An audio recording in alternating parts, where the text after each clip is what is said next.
I think like one more time Dustin show us he's on another level than Conor right now because of hungry, because of focus, because of this sport.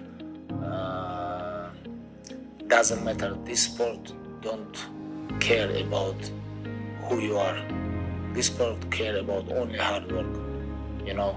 If you want to be on top, you have to train always, not only in training camp when UFC give you a fight. No. What happened in the octagon in January? You know, there was a lot of freebies given. There was a lot of free things given. There was weight on the scales given.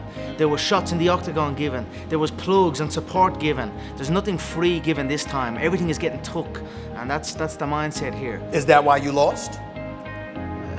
Yeah, I would say so. There's a few things, a tactical. You know, I wasn't, like I said, I pitied the man. To be honest with you, I was looking past him. I had a Manny Pacquiao camp in place, and that was 3/4 of the camp.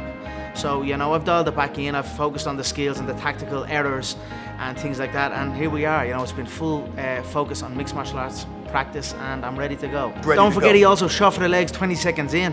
You know, almost as fast as the Dagestani. The Dagestani shot for the legs for the takedown 15 seconds into the first round.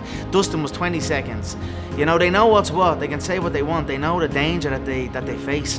Now it's, you know, I understand they fight me afraid. They dive for the legs. They try and stall positions. They shell up. They look to kick the legs. There's things I'm aware of now, and I've made adjustments, and I look forward to, you know, correcting it. My record in mixed martial arts competition is 19 wins and 1 loss. I only count knockouts. Dustin's record is 13 wins, 2 losses.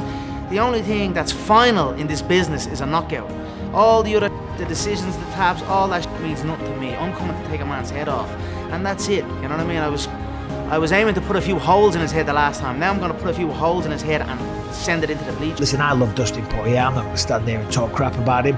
I love the way he fights. I love everything he brings to the table. But if you're Beneil Dariush, of course you want to fight those guys. And he hasn't had that chance to do it. Beneil does get overlooked. The reality is you can't blame Dustin Poirier or Justin Gaethje. They're looking after their own careers. When they're making their career choices, they're not thinking about every other person in the lightweight top 10. They're doing what's best for them, and that's exactly what they should do. Look, when you look at the division, Charles Oliveira was the last person to hold the belt before Islam Makhachev. He can probably get an immediate title fight because he was offered one just by sitting out. Justin and Dustin, them two, they both lost to Charles Oliveira, so there is a possibility that they get the next shot against Islam Makhachev. So why would they risk it from their perspective to go up against Beneil Dariush? You know, a very, very good fighter in every shape and form. Very well-rounded, tremendous grappling, and as I said, flies under the radar, which isn't fair, but he does, and that's just the way it goes. So that what I'm saying is, for Justin and Dustin, there isn't much motivation for them to take on that fight, a very dangerous fight, a fight that they might lose, which derails all of their plans. I mean, come on, Dustin Poirier and Justin Gaethje, they're two of the biggest stars in the organisation. They want to be undisputed champs, and because of the situation, they're almost right there. Dustin Poirier doesn't need to retire, by the way. That was not me that said that. That was Beneil Dariush. I love Dustin Poirier, love the way he fights, love the things he brings to the table, the octagon. I haven't tried his hot sauce, but I'll give it a go if I'm ever in the vicinity of one. Dustin admits I bit the shit out of his fingers. He says, but I had my mouth guard on so only my bottom teeth could get him. He didn't even try to pull his hand out when I bit him. In the moment when I was biting down on his fingers, I kind of stopped biting like, oh shit, what am I doing? Reality hit me, and I'm glad I just bit him, but it was an instinct. You know what the crazy thing in this quote is to me? It's sport, but I'm telling you from experience. You're in there and it's life or death. Because when you're in there and you're fighting some dude, especially if you get taken down or he's on top of you, the instinct within you, the animal, starts to try to push its way out. And what do animals do in those situations? It's fight or flight. You can't run inside the octagon. So when Dustin Poirier is down there, he is in a disadvantaged position. He's getting controlled by a man on top of him, snotting blood all over him, and grabbing him by the face, trying to choke him out, recognizing that if he gets choked out, that's death, because you lose. In fighting these guys, losing is almost death. I hear a lot of people saying round 2, even Conor himself, that round 2 was going to be different. I was going to change everything.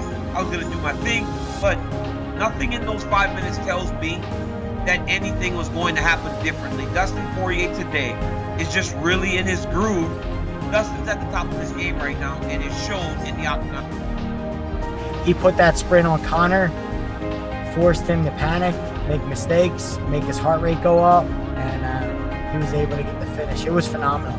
I was happy for him. I feel like if anybody in that division deserves that kind of success or money or accolades, it's Dustin.